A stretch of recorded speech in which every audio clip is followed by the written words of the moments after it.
حافظ قرآن کو کہ والدین کو اللہ ایسا تاج پہنائیں گے جس تاج کی روشنی آج 9 لاکھ میل اوپر سورج ہے، نیچے آ جائے اور اس تاج کا سامنا کرے، وہ سورج کی روشنی فیل ہو جائے گی، لیکن تاج کی جو روشنی ہے وہ کبھی بھی فیل نہیں ہوگی۔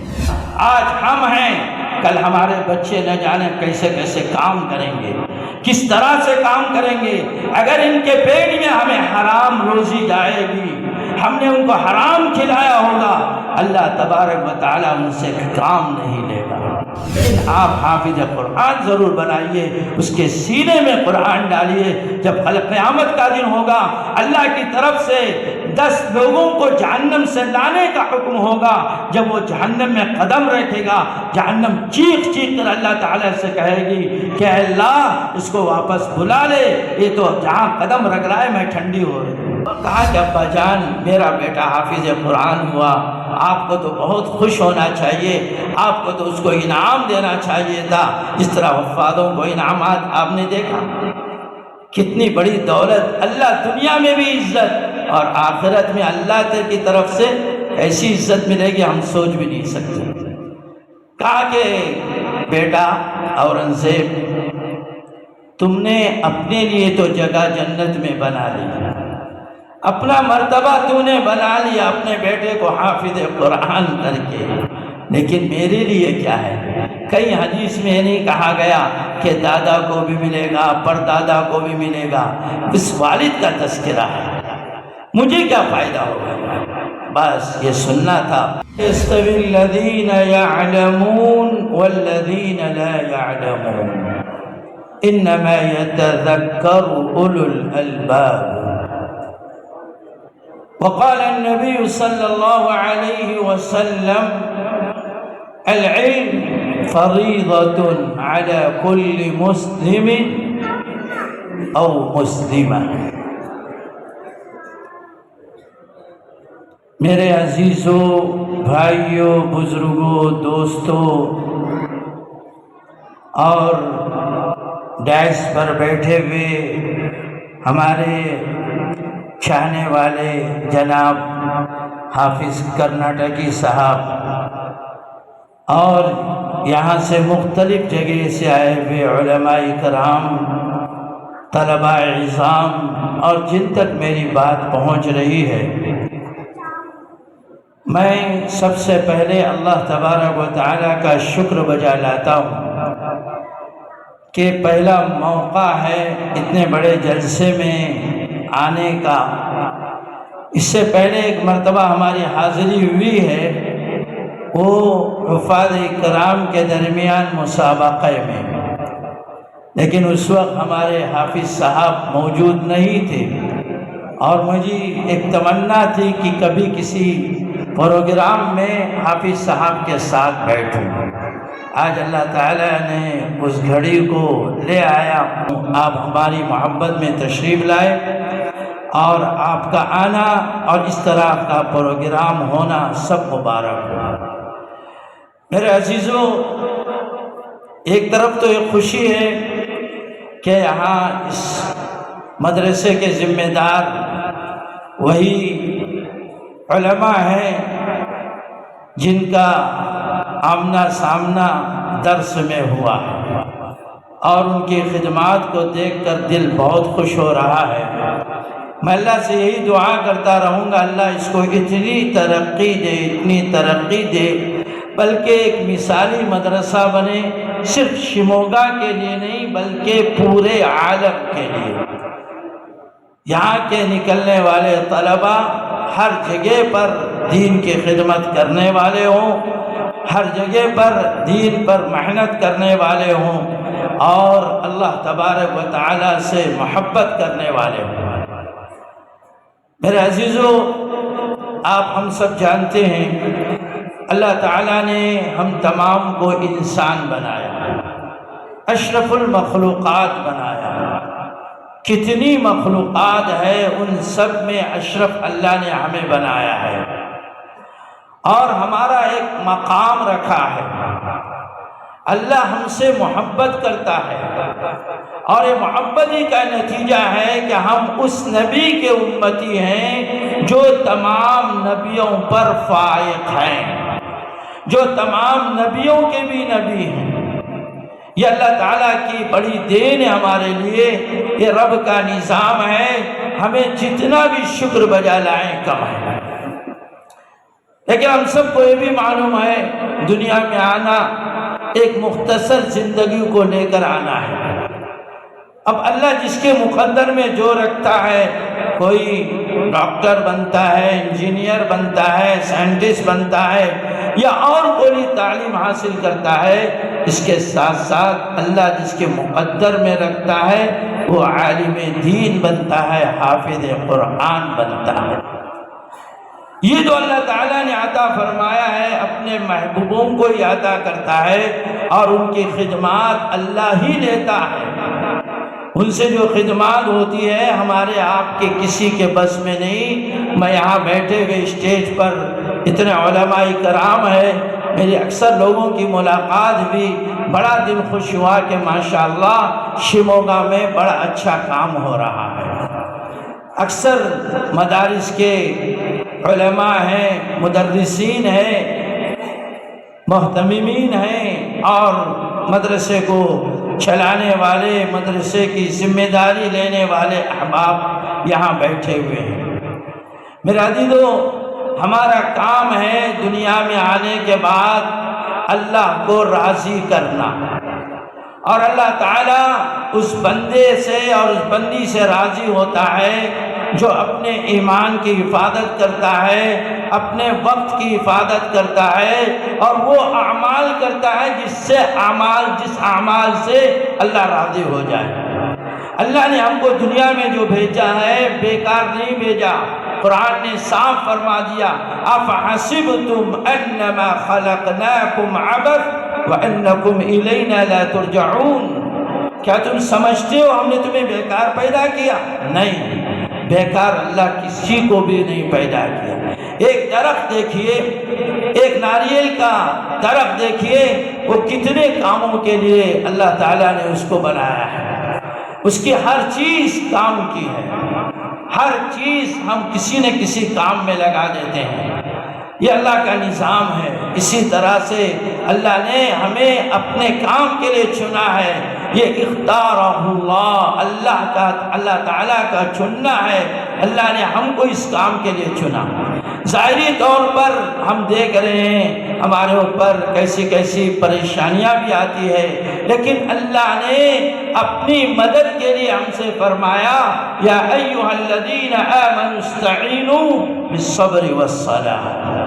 ہم صبر بھی کرتے ہیں اللہ تبارک و تعالیٰ کی یاد میں، اللہ کے حکم کے ہم تابع، نمازیں بھی پڑھتے ہیں۔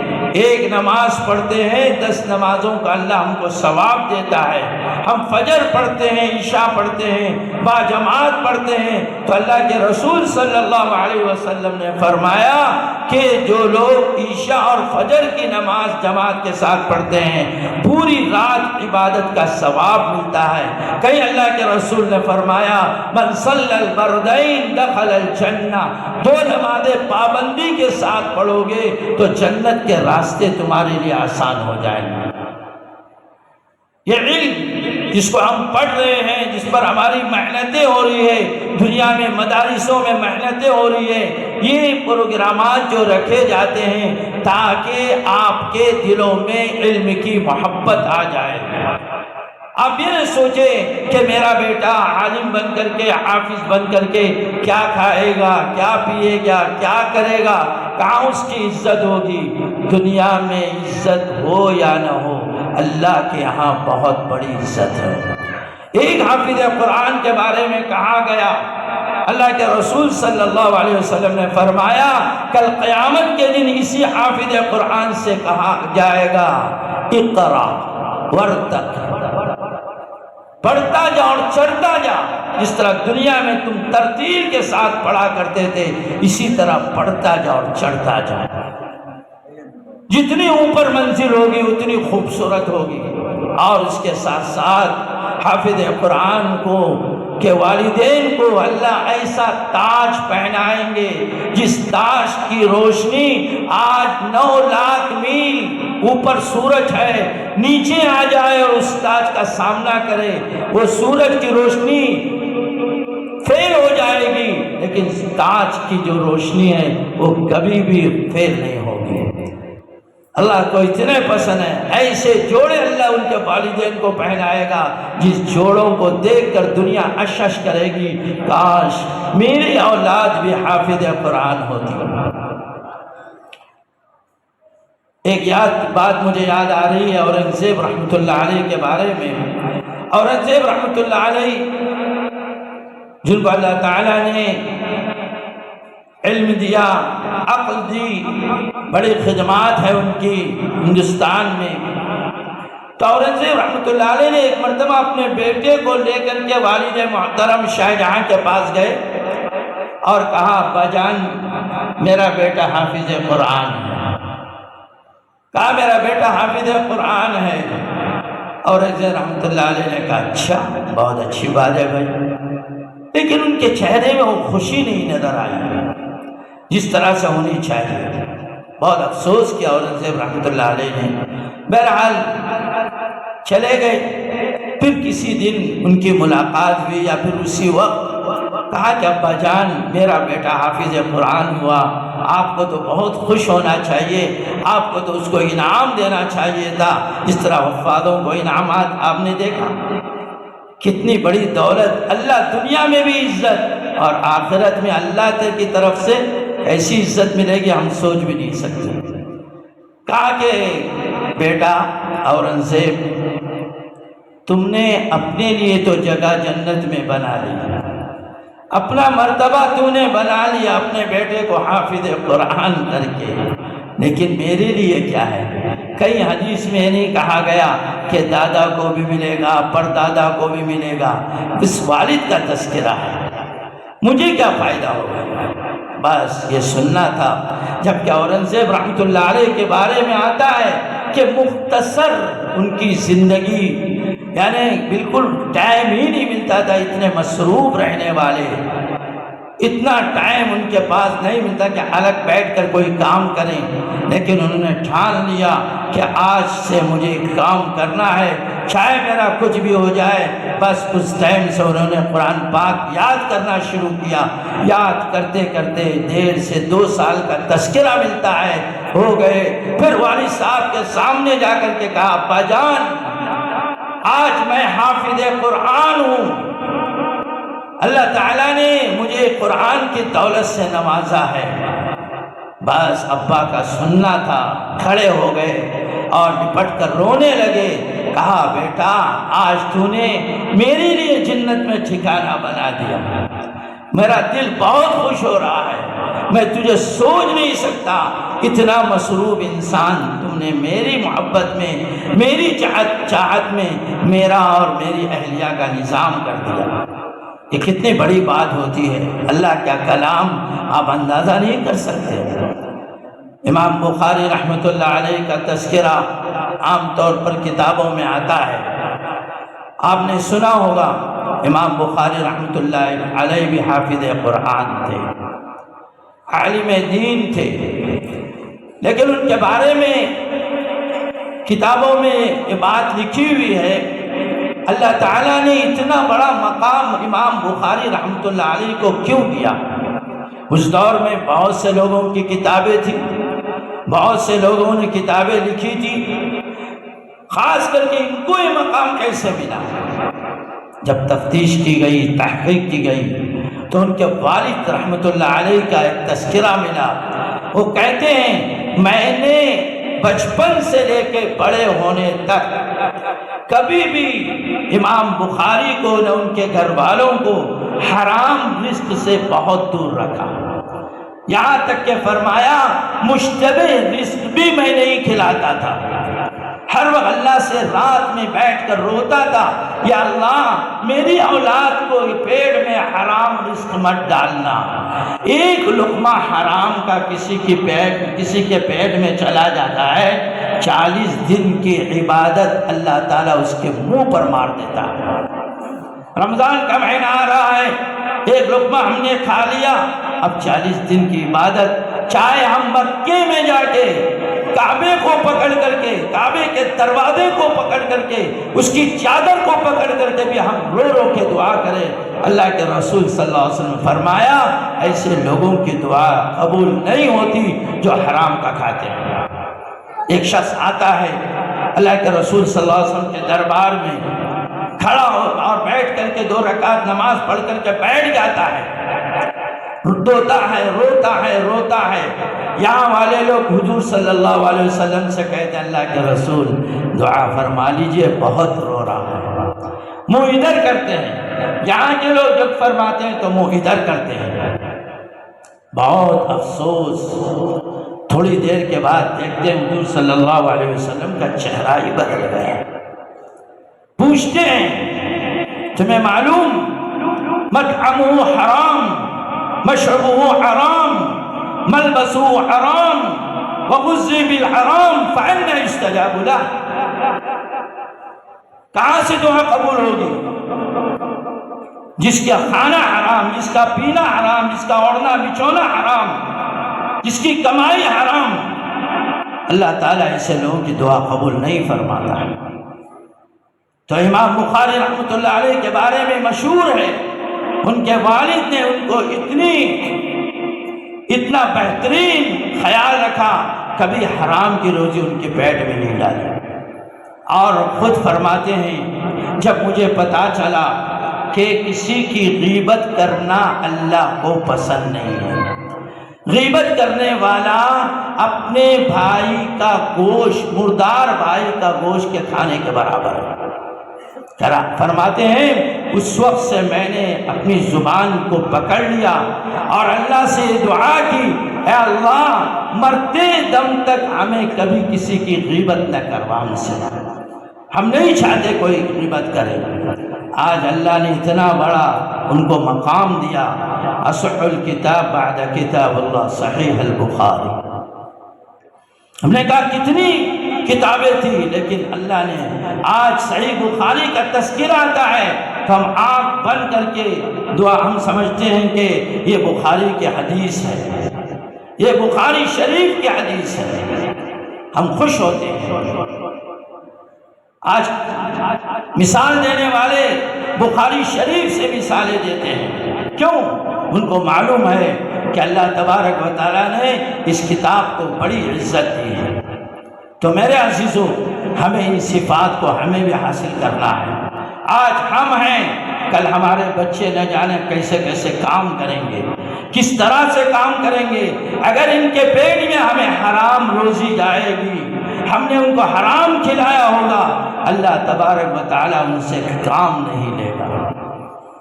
بس کام کریں گے نام کے لیے، ہمیں نام نہیں چاہیے۔ ہمارا نام کل قیامت کے دن تمام دنیا والوں کے سامنے رب لے کر کہے فلاں بندہ کوئی بھی عمل کرتا تھا صرف اخلاص کے ساتھ کرتا تھا، مجھے راضی کرنے کے لیے کرتا تھا، دنیا کو راضی کرنے کے لیے نہیں کرتا تھا۔ آج دنیا کو راضی کرنے کے لیے ہم لوگ کیا نہیں کرتے، کیا نہیں کرتے۔ دنیا تو راضی ہے، ہو جائے گی، دنیا ہے، لیکن آخرت راضی ہونا، آخرت میں رضامندی ملنا کوئی ضروری نہیں۔ اس لیے ایسا کام کر کے جائیں کہ ہم جا رہے ہوں، دنیا رو رہی ہو، اور ہم جب ہم ماں کی پیٹ سے نکلے تھے، بچے تھے، بچہ رو رہا تھا، سب لوگ ہنس رہے تھے۔ یہ ہمارے صفات ہونے چاہیے، یہ ہمارے اعمال ہونے چاہیے۔ امام بخاری رحمۃ اللہ علیہ نے ان کے اندر ایک صفت یہ تھی، ایک نیک نیتی کے ساتھ کوئی حدیث لکھتے، پہلے وضو کرتے، کبھی کبھار فرماتے غسل بھی فرماتے، بدن میں خوشبو لگاتے، 2 رکعت نماز پڑھتے، پھر اس حدیث کو لکھتے۔ آپ نے اپنی کتاب میں آخری حدیث جو لکھی ہے، سبحان اللہ و بحمدہ سبحان اللہ العظیم، اور اس کے بارے میں فرمایا دیکھنے میں ہلکی زبان پر، خفیفتان علی اللسان، بہت ہلکے کلمے، دونوں کلمے بہت ہلکے، اور اللہ تعالیٰ کو بہت محبوب حبیبتان الی الرحمن۔ اور پھر آگے فرمایا جس کی ہم سب کی ضرورت ہے، ہم سب چاہتے ہیں اور چاہیں گے۔ آج دنیا کمانے والا چاہتا ہے میری دنیا میں بہت عزت ہو، مال بھی میرے پاس بہت ہو، لیکن یاد رکھیے کل قیامت کے دن ہر فرد چاہے گا میرا میزان بھرا ہوا ہو، میرا میزان بھاری ہو جائے۔ فرمایا ثقیلتان علی المیزان، میزان پر بھاری ہونے والے یہ دو کلمے ہیں، سبحان اللہ و بحمدہ سبحان اللہ العظیم۔ ہم اتنے مصروف ہیں کہ ہم ایسے بن گئے ہیں ہمارے زبان میں بھی ہمارے دماغ میں بھی یہ کلمے نہیں آتے۔ اگر یہی کلمے پڑھنے والے ہم بن جائیں گے تو اللہ کی ذات سے امید ہے ہمارے اعمال میں ترقی ہو جائے گی، ہمارے اعمال بڑھ جائیں گے اور پھر میزان کے ترازو میں ہمارے اعمال بھاری ہو جائیں گے۔ لہذا اس کا خیال رکھنا چاہیے۔ بخاری شریف ماشاءاللہ بچوں نے ختم کی، بڑا دل خوش ہوا، اور ماشاءاللہ ایک بچے حافظ بھی ہوئے۔ میں تو مولوی اظہر سے اور ہمارے حافظ صاحب سے ایک بات آخر میں یہی کہوں گا، یہاں سے نکلنے والا ہر بچہ حافظ قرآن ہو۔ میں نے کئی مدرسوں میں بنگلور میں بھی دیکھا اور مختلف جگہ میں جاتا ہوں، وہاں بھی دیکھا کہ لوگ حافظ کرانے میں نہ جانے کیا ان کو ہوتا ہے، 1 2 4 نکلتے ہیں۔ بعض مدرسے میں دیکھا ہر سال 50 سے اوپر بچے حافظ قرآن ہو رہے ہیں۔ اللہ کا کرم ہے، فخر کے طور پر نہیں کہتا ہوں، ہمارے بٹکل میں اس سال بھی 60 بچے حافظ ہوئے۔ یہ اللہ کی دین ہے۔ آپ سوچیں گے وہ بھول جائیں گے، یاد کرانا، محنت کرانا ہمارا کام ہے، بچے کو سمجھانا ہمارا کام ہے، یاد رکھوانا اللہ کا کام ہے۔ رب دیکھ رہا ہے، ہم اس سے زیادہ نہیں کچھ کر سکتے۔ ایک بچہ بگڑ گیا، ہم اس کو اچھی جگہ پر لا نہیں سکتے، کیوں؟ ہم اس کو سمجھا سکتے ہیں، بتا سکتے ہیں، اس کی رہنمائی کر سکتے ہیں۔ ہم اس کو مار کر کے، اس پر ظلم کر کے، اس کو بند کر کے یہ حرکتیں نہیں کر سکتے۔ زیادہ کوشش کیجئے اپنا ہر بچہ، جتنے یہاں بچے سب حافظ قرآن بنے، قرآن سے محبت ہو، قرآن کو پڑھیں، قرآن کو سمجھیں اور اس قرآن پر عمل کرنے کی کوشش کریں۔ جب حافظ ہوتا ہے عالم نہیں ہوتا، عالم ہوتا ہے حافظ نہیں ہوتا۔ مولانا ابرالحق صاحب فرمایا کرتے تھے، میں وہی کا طالب علم ہوں، مولانائی کے پاس میں نے قرآن حفظ کیا ہے، فرمایا جو حافظ ہے عالم نہیں ہے وہ آدھا عالم ہے، جو عالم ہے حافظ نہیں وہ آدھا حافظ ہے۔ اس سے کہ دونوں کا جوڑ اتنا قریب ہے۔ لہذا اپنے بچوں کو خالی حافظ بنا کے نہ رکھے، حافظ کے ساتھ عالم بھی بنائے۔ اب یہ نہ سوچئے کیا کھائے گا کیا پیے گا، میں فخر کے طور پر نہیں کہتا، اللہ اتنا کھلاتا ہے جس کو ہم تصور بھی نہیں کر سکتے۔ میں مولانا قاری صدیق صاحب کے ساتھ ایک مرتبہ سفر میں تھا، ایک جگہ دعوت تھی، ہم لوگ گئے، 15 قسم کی انہوں نے بریانیاں خالی رکھی تھی۔ قاری صاحب نے کہا لوگ کہتے ہیں عالم حافظ کیا کھائے گا، یہ دیکھو مولوی صاحب، دیکھو اللہ تعالیٰ کیسے کھلا رہا ہے، یہ اللہ کھلاتا ہے۔ لہذا اس کا خیال رکھیے، اپنے بچوں کو آپ پھر کوئی ڈگری سکھائیے، ڈاکٹر بنائیے، انجینئر بنائیے، لیکن آپ حافظ قرآن ضرور بنائیے، اس کے سینے میں قرآن ڈالیے۔ جب قیامت کا دن ہوگا، اللہ کی طرف سے 10 لوگوں کو جہنم سے لانے کا حکم ہوگا، جب وہ جہنم میں قدم رکھے گا، جہنم چیخ کر اللہ تعالیٰ سے کہے گی کہ اے اللہ اس کو واپس بلا لے، یہ تو جہاں قدم رکھ رہا ہے میں ٹھنڈی ہو رہی ہوں، مجھے ٹھنڈا نہیں ہونا۔ آپ کو معلوم ہونا چاہیے جو جہنم بنائی گئی ہے، اللہ نے جو تیار کی ہے، 3000 سال لگے ہیں، 3000 سال، اور ہر دن نہ جانے کتنے مرتبہ دنیا کی آگ پناہ مانگتی ہے اللہ تعالیٰ سے، اے اللہ اس جہنم کی آگ سے ہماری بھی حفاظت فرما۔ تو میرے عزیزوں اس کا ہم خیال کریں، فکر کریں، اپنے بچوں کو سینے میں اللہ کا کلام رکھوائیں تاکہ کل قیامت کے دن وہ آپ کا ساتھ دیں۔ کتنے حافظ اور عالم اپنے والدین کے لیے کیا نہیں کرتے، دنیا دار جو خالی دنیا سیکھ کر رہ کر وہ نہ عمل اچھا کرتے ہیں نہ صرف اپنے والدین کا خیال کرتے ہیں۔ بس یہی چند باتیں تھی، اور حضرات بھی ہیں، حافظ صاحب کو بھی ہمیں سننا ہے، زیادہ میں آپ کا زیادہ وقت لینا نہیں چاہتا، بس یہی ایک تمنا ہے، ہر وقت میں گھٹا رہتا ہوں، مجھے بس حافظ بچے دیکھنا چاہتا ہوں، بس حافظ ہو جائے، اللہ کے کلام سے ان کو محبت ہو جائے۔ میں ہر جگہ جاتا ہوں تو یہی بات سامنے رکھتا ہوں، حافظ قرآن بنو، حافظ قرآن بناؤ، یہی ہمارا کام ہے۔ اللہ بہت خوش ہوگا، بڑے بڑے آنے والے آفات، مصیبات اور بلیات سے ہماری حفاظت فرمائے گا۔ اللہ تبارک و تعالی ہمیں سمجھنے کی توفیق عطا فرمائے، سن کر عمل کرنے کی توفیق عطا فرمائے، اور ہر تکالیف سے اللہ ہماری حفاظت فرمائے۔ میں بہت خوش ہوں، ہمارے یہاں اس مدرسے کے تمام ذمہ داروں کو میں مبارکبادی دیتا ہوں، اور اللہ سے دعا کرتا ہوں اللہ یہاں کے تمام علماء، تمام ذمہ دار اور تمام طلباء، چاہے مرد ہو یا عورتیں، سب کی اللہ حفاظت فرمائے، سب کو دین سے اور دین سے ان کو محبت فرمائے، اور ایمان کی ان کی حفاظت فرمائے، اور ہم تمام کو بغیر حساب کے جنت نصیب فرمائے۔ وما علینا الا البلاغ وآخر دعوانا ان الحمد للہ رب العالمین۔ جزاک اللہ خیرہ۔ یہ تھے حضرت مولانا نعمت اللہ صاحب ندوی دامت